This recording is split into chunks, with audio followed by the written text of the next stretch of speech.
We are beyond excited to introduce our first keynote speaker, Kimberly Garza. Kimberly is the founder and principal of Atlas Lab Inc., a women and minority-owned, mission-driven landscape architecture, community development, and public art studio based in Sacramento. Kimberly is committed to designing, building, and advocating for conscious change in the built environment to make accessible, positive, and progressive impacts on communities. She is a landscape architect, artist, and educator with experience working in private and public developments across the country. Kimberly's work has been internationally recognized, published, and exhibited, including juried selection for the Market Street Prototyping Festival, International Garden Festival in Quebec, Canada, and winning proposal for the Sacramento Capitol Mall Design Competition. She was named 40 Under 40 Urban Innovator by nextcity.org and 40 Under 40 Honoree by the Sacramento Business Journal. In addition to her practice, she sits on the board of directors for the Crocker Art Museum and Sacramento Downtown Foundation. Kimberly holds a Bachelor of Arts in Landscape Architecture from UC Berkeley and a Master of Landscape Architecture from the Harvard Graduate School of Design. Please welcome Kimberly to the stage with her keynote, Designing Conscious Spaces.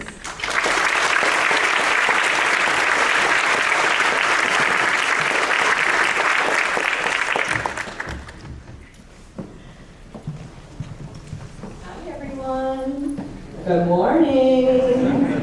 You guys excited? Yeah. I am. Okay, let's get into it. Can we dim the lights a bit? Let's set the vibe. I want to make sure I can go forward.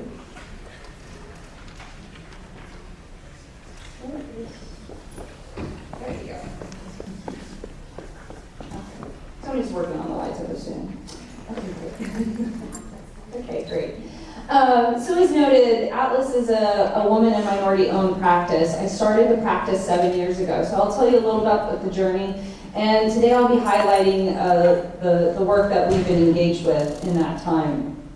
So really our mission is to design and build and advocate for conscious change in the built environment. And this is all about making accessible and positive progressive impacts in communities. Our mission is really to create with purpose. The way people interact and feel in a space is the foundation to everything we do. So we really are operating, and when we start a project, we're always thinking about culture, ecology, and history, and how to bring those stories forward when we're working on any project scale. And we're extremely passionate about bringing humanistic and artistic design solutions to cities. So the practice is run by myself and my business partner, Eric Prince. We came together, we met at the Harvard GSD, and we have backgrounds, very different backgrounds, but we've been working in landscape architecture our whole careers. And so, although we met there, I have experience working. I interned at architectural firms in high school in Sacramento. I worked in South Texas. Then I went, then going to school, at graduate school, worked in Boston. And so I worked on a wide range of different project types. And then Eric working across the country as well in the Midwest and California. So together we really kind of built this really different, all-encompassing portfolio of work. But when I started the practice, I wanted to make it very clear my interest and bring that forward.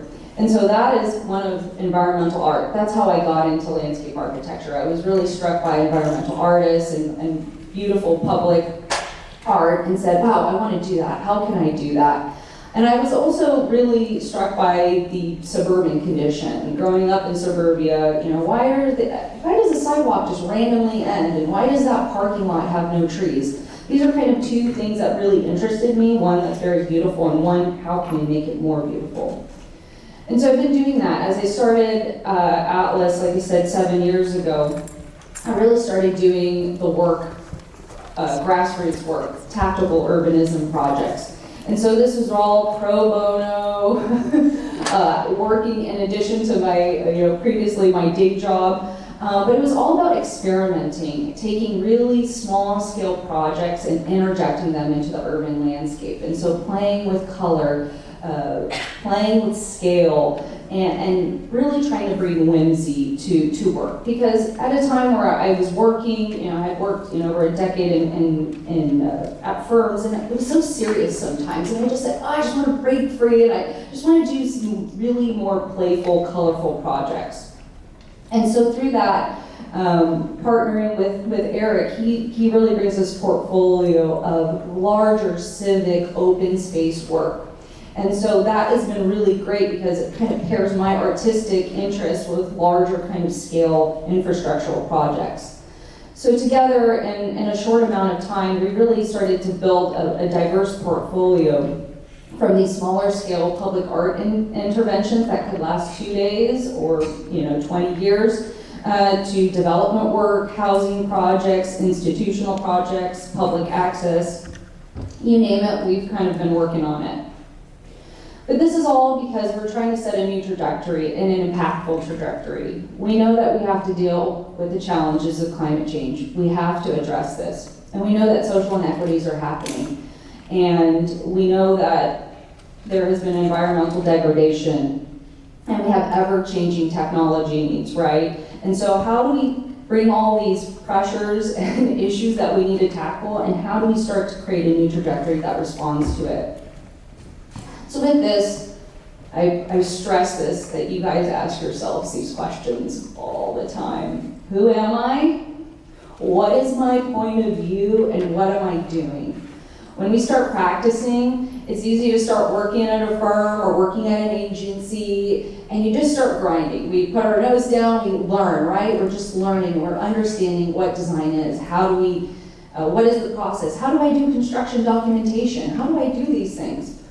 And so sometimes we start to lose sight of why we got into the field to begin with. And I always ask myself this, because I know when I started practicing, I head down, I was working at a firm and had a particular aesthetic. And so I would start designing and I automatically kind of jump into that aesthetic. And I kind of unconsciously started doing it and all the work. And I'm like, well, how would I think about this? And so it's always important to kind of question, why are you doing what you're doing? And I know I ask myself this weekly, sometimes daily, but always saying, well, what is this? And so when I question if a new project comes onto my desk, is this project aligned with my principles, with my vision? Is this aligned with Atlas's mission? And so it's really, really important to always ask yourself this and question it. And although you may be working in a firm that has a particular aesthetic or particular design process, always keep track of what it is that you're passionate about, and don't be scared to bring that forward. And I'll just give you even a little bit more kind of background on that. When I was applying for graduate school, I had to pull together a portfolio, and so I had my undergrad work, and then I had my professional work, and it seemed like totally two different portfolios. One was super artistic and very abstract hand drawings, and then my work was these technical drawings, and it had it looked like the firm's aesthetic. And so I said, what am I doing here? What is this portfolio? And so I just took it all away, and I just spent months going back to my sketchbook and started laying out and thinking about ideas and concepts that I was really, really interested in. And that's how I pulled together that portfolio. But it was that big aha moment that I had that I said, wow, okay, I need to think about this a little bit more. So the big question is, how can we make positive change? And I really think we can do this through incremental measures. I think that's incredibly important, that it does sometimes take these small steps to get to big, big impact. And then it's also how do we break down complex issues and make them more tangible to address? We say climate change, oh God, such a big, big all-encompassing issue. And so you say, how do I start to do this? And so as landscape architects, I think we really need to take one step at a time and how we address it. And I'll talk about that today, and how we at Atlas really start to break down these really complex issues. So first I want to talk about designer as an instigator. How do we instigate change?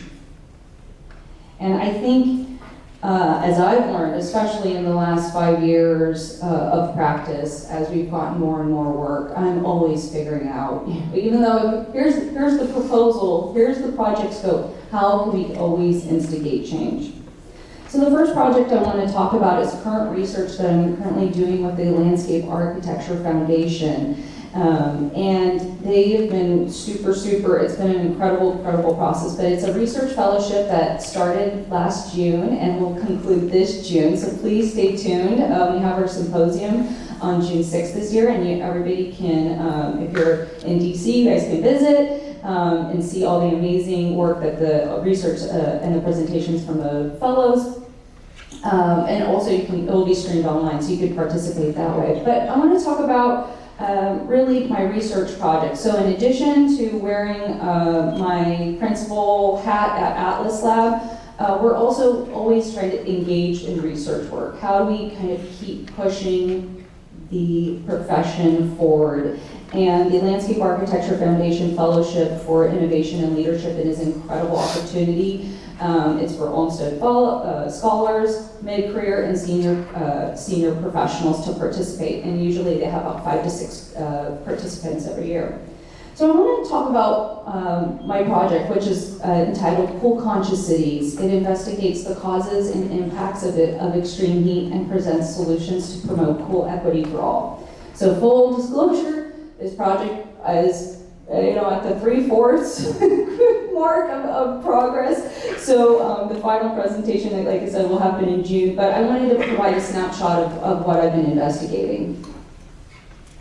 So I want to shift gears here and talk about a story from Juanita Cruz Perez, and this was featured in the New York Times about a year and a half ago now. She says, "When you are poor, the sun finds you faster." So this is Juanita. She's in her living room. It's an extremely hot day in San Antonio, Texas. She lives on the east side, a predominantly poor Mexican neighborhood. She has to decide whether she's going to run her air conditioner to stay cool, or is she going to pay her bills?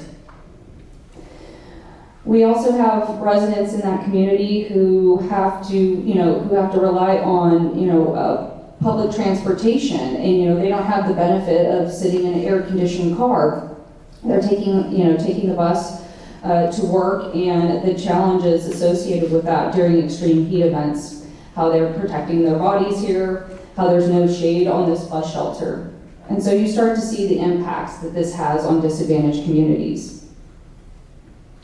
A 2014 study found that low-income households typically spend 16% of their total annual income on utility bills compared to 3.5% of other households. Some low-income neighborhoods can be 5 to 20 degrees hotter in summer compared to wealthier neighborhoods.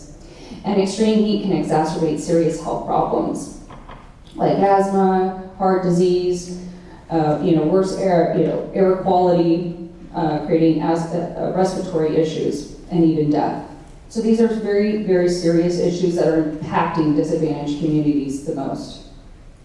And so we know it's getting hotter. We know cities across the nation are experiencing increased temperatures for longer durations, and with the lack of tree canopy coverage we're enduring extreme heat impacts and financial burdens because of this lack of tree canopy coverage. So we know about Urban Heat Island. Have you guys heard this term, a show of hands, Urban Heat Island? Great, perfect. So we know that this is a serious problem, and that these urban heat islands are up to 20 degrees hotter than the surrounding areas. And what we've learned is that extreme heat is the #1 weather-related cause of death in the U.S., more than hurricanes, floods, and tornadoes. And so this is pretty shocking to find this out. And over 1,700 people died of heat-related illnesses in 2022. That's up 345% since 2000. And heat is overlooked as a destructive force in its own right. And one reason is that heat often destroys quietly. So again, we see images of, the physical impacts of tornadoes or floods, and we go, oh my God, causing destruction. The Tree Equity Score, it's an online tool. Please jot this down and use this in any project you're working on. It's a really easy, interactive online tool. You can type in the town you're working on, wherever your project's at, and it will be able to generate a tree equity score for that project. So it'll tell you, it essentially calculates the tree canopy coverage with the surface with the surface area, and then also aligns with income, employment, race, and health factors. So really, really great online free tool. And so this information, as I started going into this research, starting to see that you can see in lower income communities, communities of color, you start to see this clear disparity between heat and income. And there's other online resources too that kind of further back this information up through the tree equity score as well. But there's a clear line here and a clear indication that we need to do something about it. We also have redlining, historic redlining that has, again, you see a clear correlation between neighborhoods that have been redlined that lack amenities such as just simple as street trees and public parks. And so again, all of these kind of measures of trying to cool our cities are kind of really stripped out with these particular neighborhoods. And again, it was designed that way. And so I think a kind of knee-jerk reaction to all of this is we gotta plant more trees, right? We need to get more trees into these communities. We need to find a way. But as we start to do this across the country, tree planting programs are failing at the same time. So why is this, okay? So we have all these initiatives, plant 1 million trees, plant 1,000 trees. We plant the trees and they die. There has been no resources allocated beyond that tree getting planted to make sure it's alive. And so what I've learned through this process is that we need 3 years. 3 years. You have to think about a tree as a baby, right? As a toddler. You have to nurture and take care of that tree. And so it's very, very important that we have increased tree education as part of these tree plantings. So as though everybody wants to take, the photo, oh, I planted the tree, I dug the tree. It's, then they walk away and nobody's watering the tree, nobody's checking on the tree. And so it's very, very incredibly important that we give that tree the most love in those first 3 years to increase its odds of survival. So I want to talk about the case study in Sacramento. It's my backyard and where I practice. I grew up in Sacramento and I've always known Sacramento as the city of trees. And so we have the most impressive tree canopy. We have 1 million trees for 100 square miles, 19 square miles of trees. And so we have the largest hand-planted urban forest next to Singapore. So that's a pretty impressive stat. Yet what we've learned is Sacramento still faces the same challenges across the nation. We have incredibly hot summers here, very, very warm, typically always 100 plus. And so within that beautiful tree canopy, we are able to stay cool. But although we're named the city of trees, it lacks tree canopy coverage within disadvantaged communities. And we're ranked the top 20 worst cities in the country for heat island neighborhoods that are significantly hotter than their surrounding environment. And then we have projected increased temperatures to come. So using that tree equity score online tool, you're able to start to look at, okay, where are the areas? So we have significant tree canopy coverage in the central city, but where are those challenges happening? And it's very clear the correlation between the two. The city has also produced maps as part of their climate action plan, again, a strong correlation. We also have some areas that I will say are part of industrial areas, but in terms of neighborhoods where folks are living, you start to see, and I've identified these neighborhoods within Sacramento, and one in which I grew up in. So over the last 6 months, I've been out in the field taking drone photography and on-the-ground photography to really start to do ground truthing. Why are we having these issues? So I've named a few of them, but to really kind of see them on the ground and why are we experiencing these problems? So on the left here, we have a wealthy neighborhood, and over to the right, we have a lower middle income neighborhood. And even within a kind of a middle to lower income neighborhood, we start to see that folks are choosing to not replace their trees. So the trees are getting cut down. It's a large financial burden to keep that tree alive, so they cut it down. And the minute you do that, then your landscaping, then the turf or any kind of plant material that I have then begins to die. And then the pressure of kind of maintaining it. So I've done a dozen interviews with professionals in and out of the region to talk about why we're experiencing the problems we're facing. I spoke with Kevin Hocker, the City of Sacramento Urban Forest Manager. So he's really the go-to guy in the country for urban forestry standards. And when we first started this project, at first he said, oh, it's a soils problem. It's because the soils are probably bad for the trees. He said, that's not an issue at all. We can always find a tree to work with the soils that are provided. He says it's a space problem. And so as we have this older infrastructure in our cities, we have, and again, we talked about that kind of lack of amenities like a tree strip, a landscape strip to support trees that are missing from a lot of older neighborhoods and red line neighborhoods, he just says, give me more space and I'll plant them. Also, the drought that we've had, luckily you're here on a rainy day, but in the last 10 years in Sacramento, we've experienced extreme drought. And so there was water limitations that were put. You can only water once a week. And so with that, there was a perceived water restrictions. Although the water restrictions did not apply to trees, everybody said, well, there's a drought, you can't water. And so you see a ton of trees dying from that. And so as we experiencing more extreme heat events, even a simple campaign about water this, don't water that, simple kind of moves, even as a landscape architect can do, can really change how we take care of our trees. Also, there's homeowner threats I just had this with my own home where insurance came, they did their annual check, and they said, your trees are too close to your house. I want them all removed, or we're not going to renew your insurance. So there also, there is practices about how far away you should have your trees from your home, but it is a very serious thing that we need to have trees, but we need to plant them in the right distance away from our homes. And then he also noted that in affluent neighborhoods, more people are more likely to advocate for trees in their neighborhood because they're used to seeing trees in their neighborhood, right? And so they're saying, hey, that down tree right there, they're calling the city immediately, hey, replace it, because it's within the city right away. So there's more of that happening.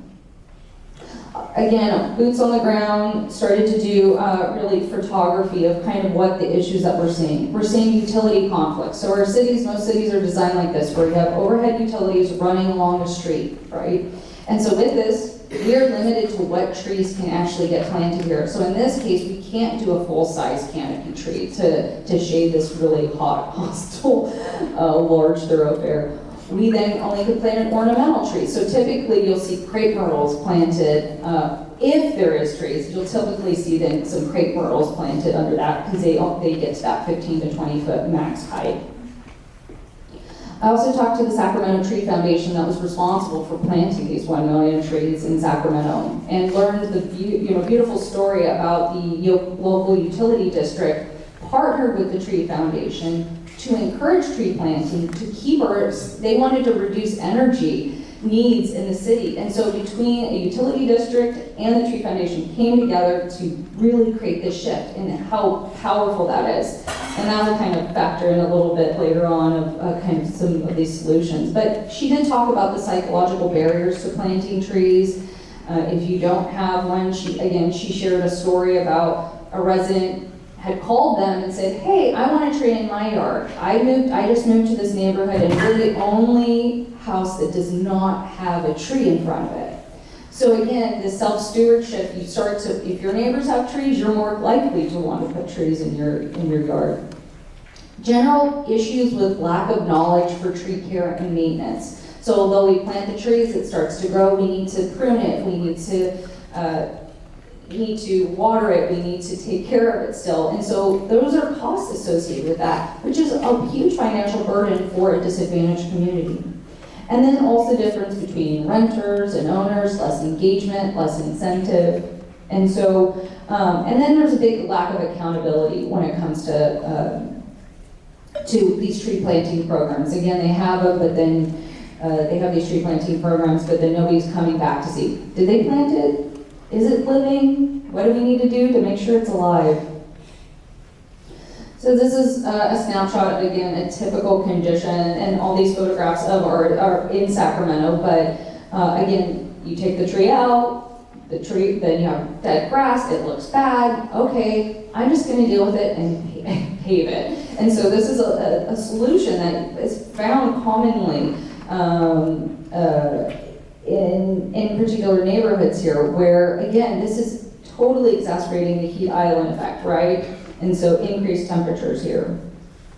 I talked to Fatima Malik, she's with the Del Paso Heights Growers Alliance, and she's really grassroots out there building community gardens and really trying to increase trees in neighborhoods in disadvantaged communities. And she just, she said the biggest thing we need to do is to get, neighborhood champions. We need to really work directly with community members, work with neighborhood associations to really build that relationship and to really kind of garner that self-stewardship of that particular neighborhood. So versus somebody from the city coming in, planting a tree and walking away, it's about having community conversations, one-to-one engagement. And she talked about the issues, when she planted trees within her own community, she said, the tree stakes were removed and used for firewood from the unhoused population. So there's constant challenges associated with it. And so I think these are all this research is starting to tell me we need to have larger comprehensive dialogue with all community members to talk about, the pros and cons of trees. What will you need to do and set the expectation? But it was very clear that education about the benefits of tree is the first step to successful tree planting programs. Again, condition seen all the time where a tree has been cut down, maybe a limb broke, it gets cut down. To be able to stump and grind this tree is an additional cost. Typically, when I had to get a failing tree removed from my yard probably 5 years ago, I remember it was like, we can cut it down for this cost, but if you want us to stump and grind it, it is gonna cost this, and it was like double the cost for that. And so again, a financial burden. And so Urban Forestry said, you can replant that tree in the same spot. It's possible. So when we see down trees, large trees, you think, oh, we can't plant there. No, we can. Take some time, but it is possible. But again, this is a typical kind of condition. I had amazing conversations with Daria Vasquez, who works with California Relief nonprofit, and she's a City of Sacramento Parks Commissioner. She talked about the inherent lack of trust within disadvantaged communities. She said, free is not free. And so when somebody comes, like the Tree Foundation comes in and says, hey, I have this free tree for you, they're like, what's the cost for me? There's like a hook here, there's some hidden cost here. And so it's really difficult to also do physical outreach. A lot of these homes have high security, lots of fencing. So she said she had issues even coming, she would do flyers to let people know about about the tree planting program they wanted to have, and she would put flyers, and she couldn't get to the door, so she put it on the gate. And then she'd get a call from the homeowner, and they'd say, you're jeopardizing my safety. You put the flyer on my gate, and that lets people know I'm not home. And then really, they felt, why did you do that? Please don't do that. And so she said it's really about one-to-one engagement. That's the most impactful to kind of really shift the needle. And so we walked different parks, we walked to different neighborhoods, and we talked about the challenges. And how we need to improve our urban forestry, workforce as well. How this was a project she identified that her daughter did for her senior project in high school to plant trees within this particular park. And she said, we planted it, and I don't know if you guys can tell, but the tree has been snapped. in half. This you can kind of see the stick kind of shooting out right there. So they planted it, and then the irrigation system, the sprinklers were so strong that it snapped the trees in half. And she said, we did all this work, but then they put in the new irrigation system, and then it cut these trees in half. And so, it's really disappointing. Again, just the simple things in terms of coordination, collaboration, and being able to talk. So I also want to just talk about shade in general. And so we go, okay, we have trees. What else can be done? We talk about shade shelters. I want to pull this quote here, and this was really regarding the Pershing Square competition. Shade creates shelter, and Los Angeles is very conflicted about creating shelter in the public realm. As we have a growing unhoused population here in California, shade is seen as something bad.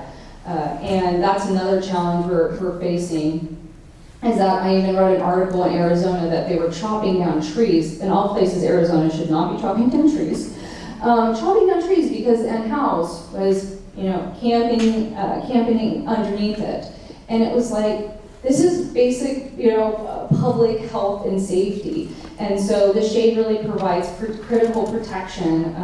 And so we're going to have more issues related to this. And so shade shelters in public spaces are now seen as something we don't even want to do. It's going to be a target for the unhoused. And so how do we deal and tackle these issues with civility here? And this condition is seen in Sacramento, where when you do see there's larger kind of public swaths of land where you see that trees are critical to the protection of the unhoused community.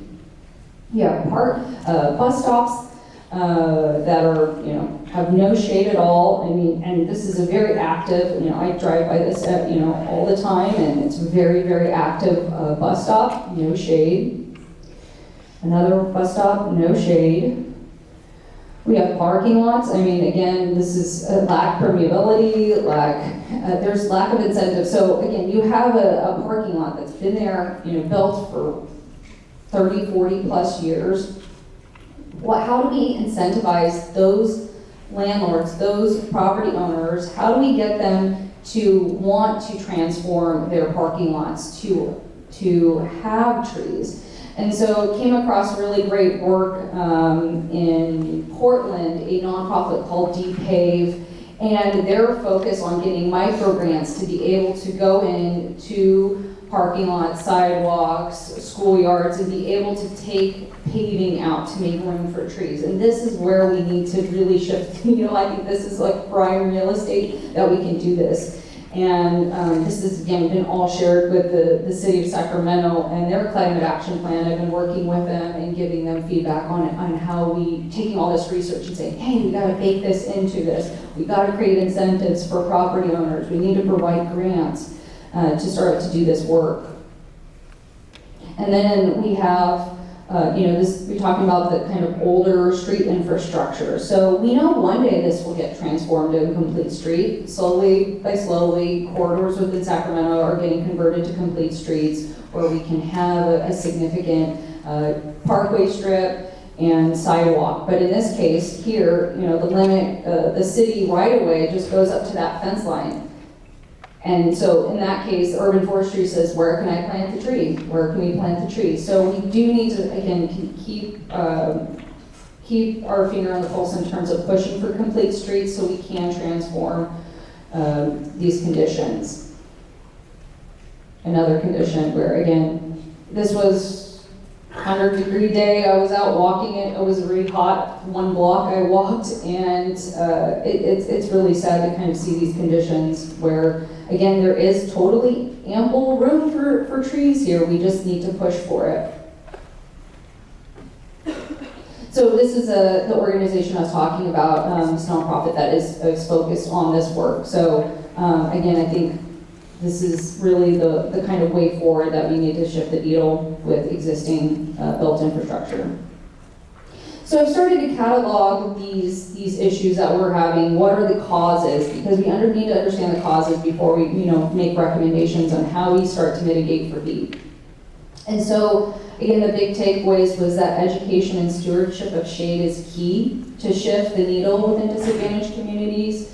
That public right-of-way is the prime platform for reinvestment, that we need to think about shade as critical infrastructure like we do our sewers and utility lines. That is just as important, and that cities need to invest in green infrastructure, and that we need to value coolness as critical. So with that action, what am I doing? How am I doing this? So I've been sharing the last 6 months of research and really getting to the roots of the, pun intended, the roots of the issue here. But this project's not just about tree equity, it's about cool equity and how we can bring coolness to all. I have 3 actions in place. We have Cool Conscious Cities Initiative, which I'll talk about in a second, which is an online platform. Right now it's on Instagram, and I'll have you guys follow that in a second. Then we have we're currently under development on a Cool Kit, which is a catalog of these cooling strategies. And then lastly, we have a tactical urbanism strategy and on-demand called Cool Spot, which is an on-demand mobile installation to combat extreme heat events. So Cool Conscious Cities is the initiative. This is our online Instagram. It has its own designated one. You could go to the Atlas Lab Instagram and then get linked to it from there. All this research that has been ongoing is living here and also sharing with like-minded researchers as well, is participating in this. And so it's really trying to build a coalition of partners on this project, and not to say I want to do it all by myself here, I can't. But please, follow along as I continue to share this research. And then designated website with this information. And then the Cool Spot. This is the kind of last in development, the latest in development here, and which is essentially this on-demand installation. And so taking the idea of this kind of shipping container, being able to house elements to really provide on-demand cooling strategies. And so this could pop up in a parking lot, it could pop up in a park, a library. So while we're having these extreme heat events, we can then have conversations about the benefits of trees. And so right now I'm trying to work with the local utility district and the Tree Foundation on this project. So that's Cool Conscious Cities. I'm going to shift gears to Microdune. And I just wanted to know, I had my phone up here for time and it seems to have gone away, so if anybody has that. Let it come.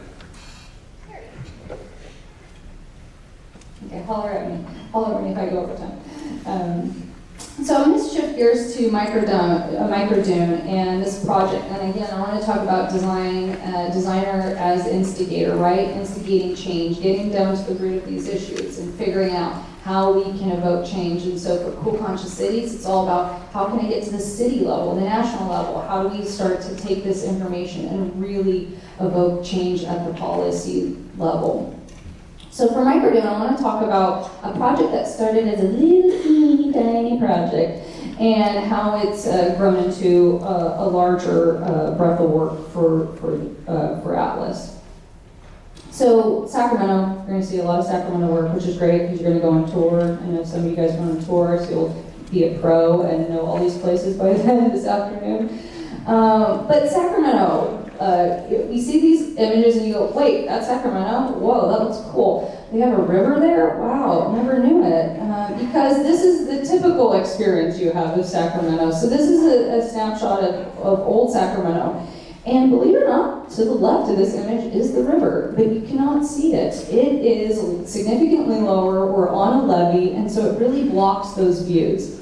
And then when you're in Old Sacramento, which is the only kind of pedestrian kind of friendly area to experience the river, you have a set of all these faux historic structures that block your views as well.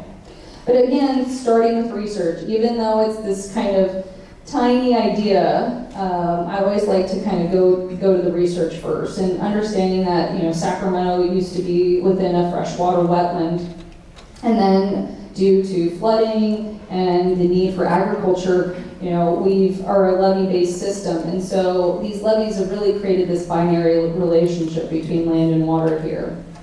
So I started sketching out an idea, and this was 7 years ago. Again, at the kind of beginning of Atlas, and I just started off with a sketch, and I just said, again, no budget, no proposal, no client, nothing. It was just this idea to how do we improve our experience of the river, and how do we create views of it. So it was this idea of this giant, shipping container, a series of them that would get you high enough to be able to get views of the river. And could it be positioned right next to it, right on the levee, and then how could it support active programming?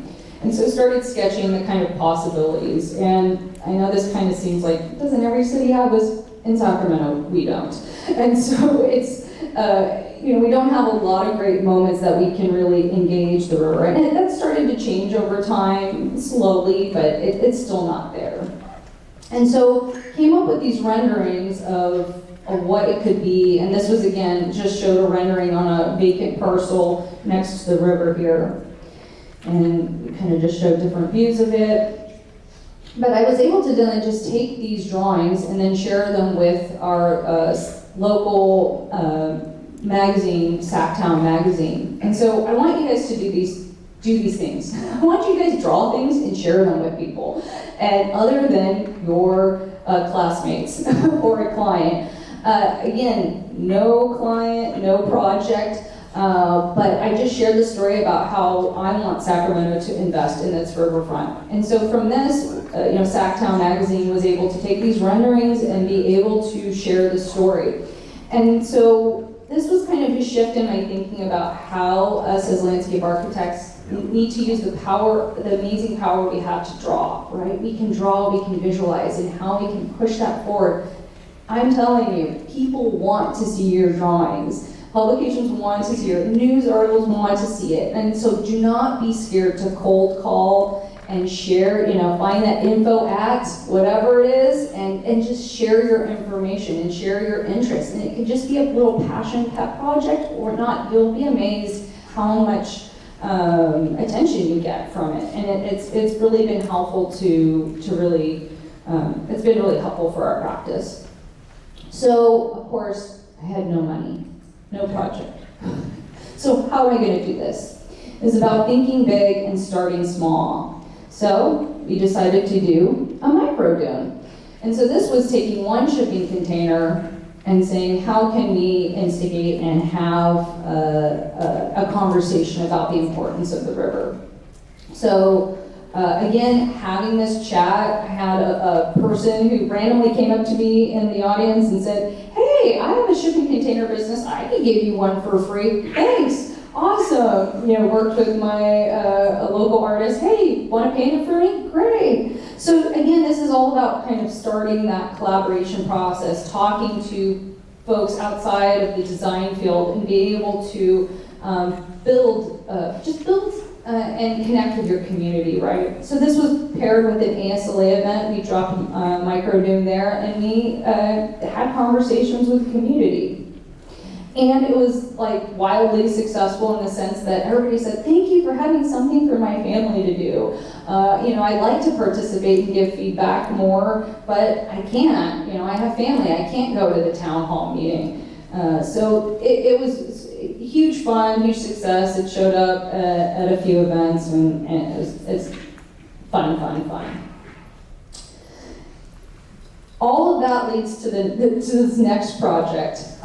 So again, started that project, and again, there was kind of, where's the road going here? Where are we headed with that project? So from that, I was able to then secure a meeting with the City of Sacramento's mayor, and I said, hey, people want to invest. We need to invest in it. How can we do that? So with those conversations, the city then put a call for a riverfront competition. And so from there, it was like, let's get the best and brightest ideas to really activate our riverfront. So as part of that design competition, we participated in it, and our project was called Sacramento's Front Porch. So digging further into the kind of research here, we looked at kind of Sacramento's waterfront. Again, before I was looking at the riverfront as a whole, but for this project really started to zoom into that old Sacramento area. And looking and understanding that was the original gateway to the city. And it was really kind of the city's front porch, figuratively. And that's where everybody came together. And so, you don't really see streets here, right? It's just this whole area was this large platform where everybody's offloading, coming off from the boats, and really creating a huge community. And so for us, we started to look at Old Sacramento, and again, the Sacramento River in the foreground here, and then the Tower Bridge right there in the foreground.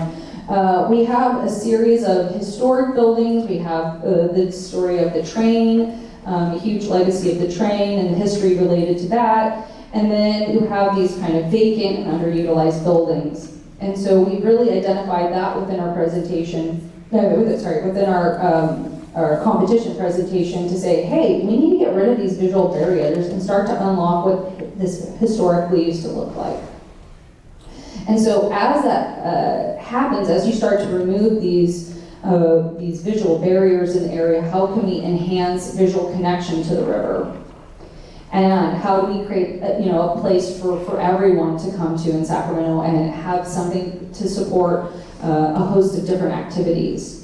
So these are renderings from that competition where we looked at this kind of long linear front porch that talked about the history, the timeline, the different communities, and the diversity that once happened in Old Sacramento. Because clearly right now, it's very gold rush, Eurocentric narratives that are happening within Old Sac, and that definitely historically was not the case here. And so it was, in this, we really started to create and to frame and curate spaces that were really dynamic. So for areas for people to actually gather, to barbecue, to dine, and be able to have larger amphitheater spaces, elevated lawn area to get you to a larger viewing deck to see the river was really important.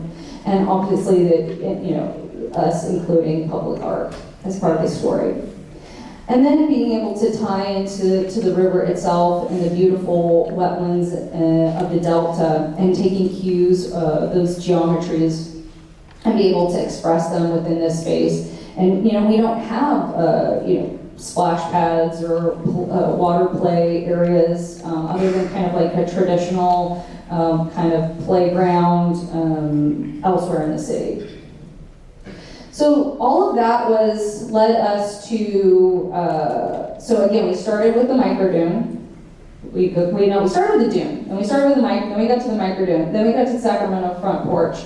And then that led to us securing us doing the concept and feasibility with Stantec. And so it was a paid project that we got out of it.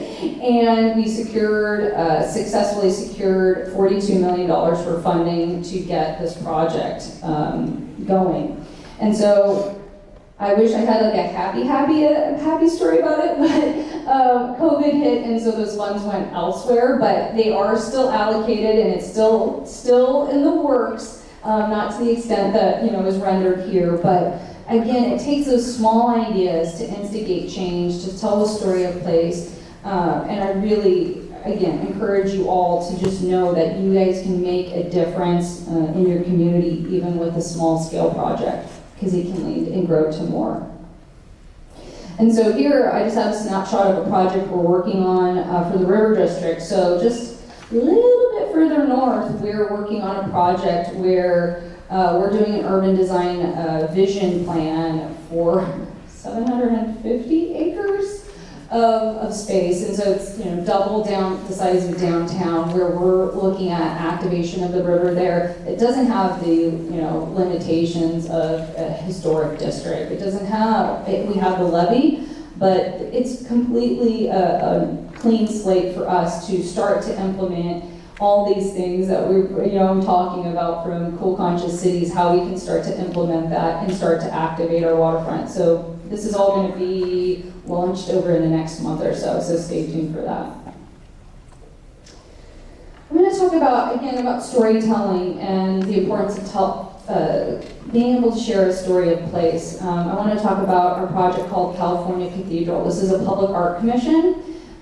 This art commission was for $300,000. So again, me doing all these smaller scale pro bono works has now led to a portfolio so that we can competitively get public art commissions, which has been super awesome. And again, as I started the practice, I really wanted to ensure we had public art as part of our services. And so it's been really, really great to have that element. So California Cathedral, the project really takes place about the story of the drought, and this project was completed in 2021? And so again, we're coming out of the drought, but we still have a long way to go. But wanted to talk about this impacts of the 2010s and the impacts it's had on the California landscape. So we have extreme drought, but then we also have extreme tree mortality occurring with that. And so we lost 147 million trees from 2010 to 2017. And so you can see what that starts to look into the here are the foothills here, but into the Sierras and the landscape here. And so what is causing this, the tree mortality? Yes, drought, but it's also insects, fire suppression, and land management, management policies. So fire suppression practices encourage the development of extremely dense forests. Many Sierra forests are overstocked after 100 years of fire suppression. We have drought. And then with the drought, we then see the occurrence of the bark beetle infestations that are happening because of that.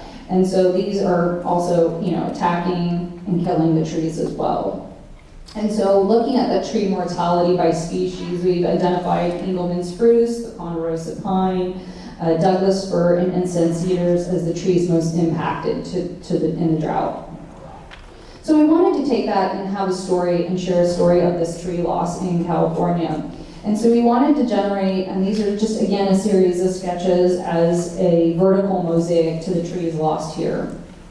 And so I also wanted to create a contemplative moment. And so these are abstract trees. They're taking all those tree species and creating this kind of mosaic. But I also wanted to create a contemplative moment. The moment when you're in the forest and you look up between the tree canopy and really have a place of reflection as part of this project. And so this is for the Sacramento Convention Center. So it's getting remodeled, and as part of that remodeling, they had a budget for public art. So we pursued this. 3 other artists were selected for this, and so we had this particular location, and at 15th and K, if you ever want to see it, if you go down into Sacramento. It was very different, but similar kind of process to landscape architecture in terms of, there was a concept stage where we were doing this vetting and discovery, and then what's amazing is that we are able to draw in detail, and so we're able to do this. And so some artists may need help in that, may need engineering, so we do all the drawings, and then we work with the fabricator to get it built. So we looked at it, we got a little miniature mock-up of it. We worked with our fabricator on this and able to understand what the lighting would look like in the evening and doing studies in that way. And then our final product here where we have it laid out. So it's nice and bright. Again, this is all salvaged trees here that again have been pulled together. But what's been really cool to see is that over time it's weathered, and it's now like portions of it are still bright and some are dark, and they have different colors, and that's what we just love about it, is that it is a representation of the California Sierra landscape. some images in the evening time, and then just the simple lighting that we have within it. So we just had clear kind of LED bands within it. And then again, that moment of contemplation within inside the space. And it's been doing really, really, really great. We're really proud. I think as landscape architects, we know how to build, right, for the public, for the public. And so I will say the other artist had a lower scale piece, and it's been destroyed. It's been destroyed multiple times because it's at that level. And so we knew when we were designing this that we wanted to lift it off the ground. So it has that 10-foot clearance off the ground to make sure that we could, ensure that we weren't having issues with maintenance or vandalism. And so it's done great. With it being in time, we have not had any issues, knock on wood. But yeah, I just saw it like 2 days ago, and great shape. So very, very proud of that. And like I said, anything's possible. I'm gonna end with talking about designer as a facilitator.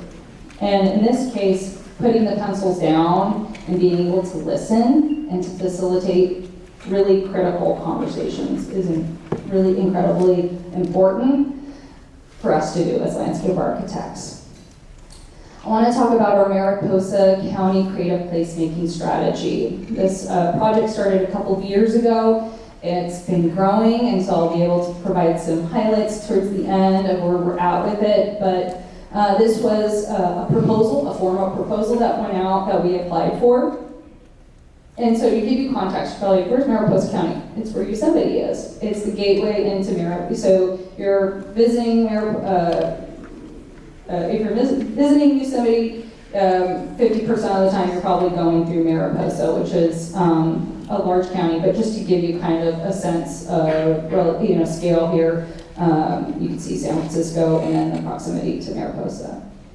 So Yosemite, gorgeous, beautiful place, right? So we have this phenomenal landscape.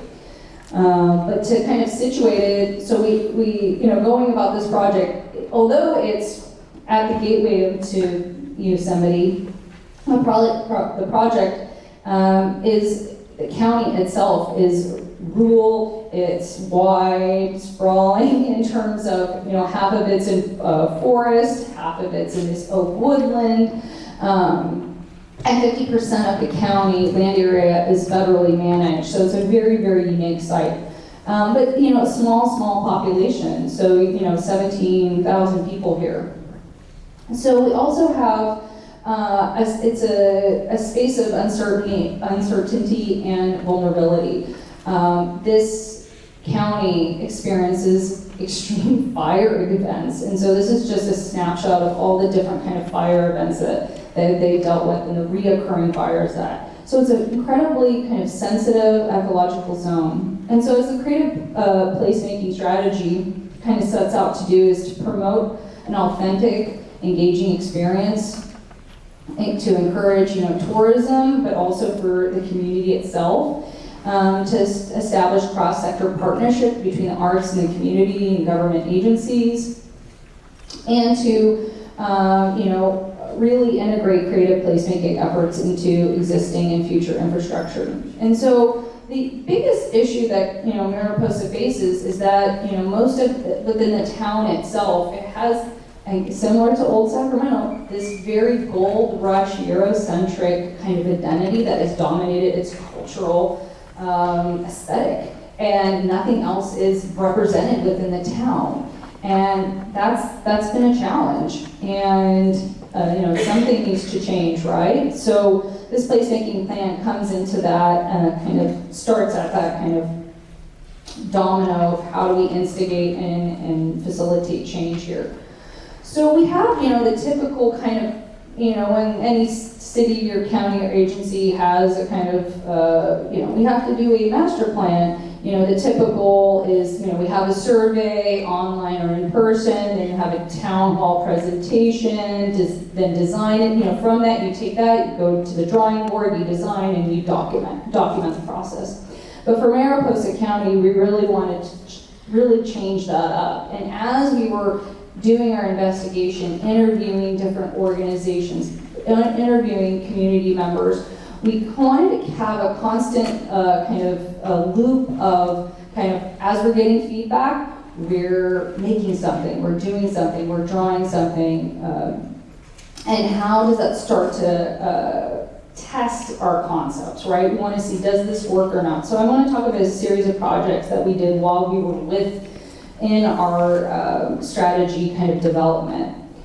We wanted to look behind the town hall format. When I say the town hall, typically, we have public meetings or, public library, civic hall, and so they're within, the confines of a space, and so typically, a civic building. And so we wanted to kind of break and block that a bit and talk about Mariposa Creek as a place of engagement. So this creek had right adjacent, one block from the downtown Main Street. And the town had turned its back on it. They had filled it with trash. Invasive species had taken over. And we said, and they had just started to slowly start to make improvements into that parkway. So we said, this is where we want as our catalyst site to really engage community.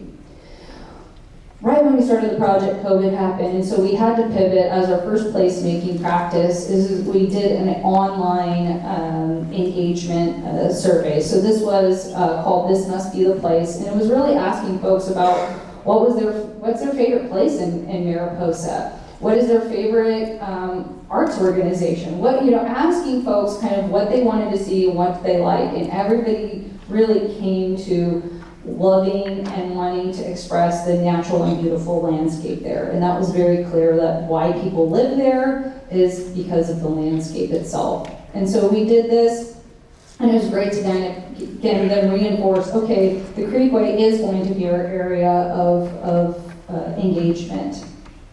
We then, because of this project, our next project was called LABash, and we worked with the Southern Sierra Miwok tribe, and there was a really tumultuous, very hostile relationship between the county and the tribe, and so the complete, utter lack of trust. And so when we started this project, as we were doing research and we finding out about the local tribe, we said, why don't we talk to them?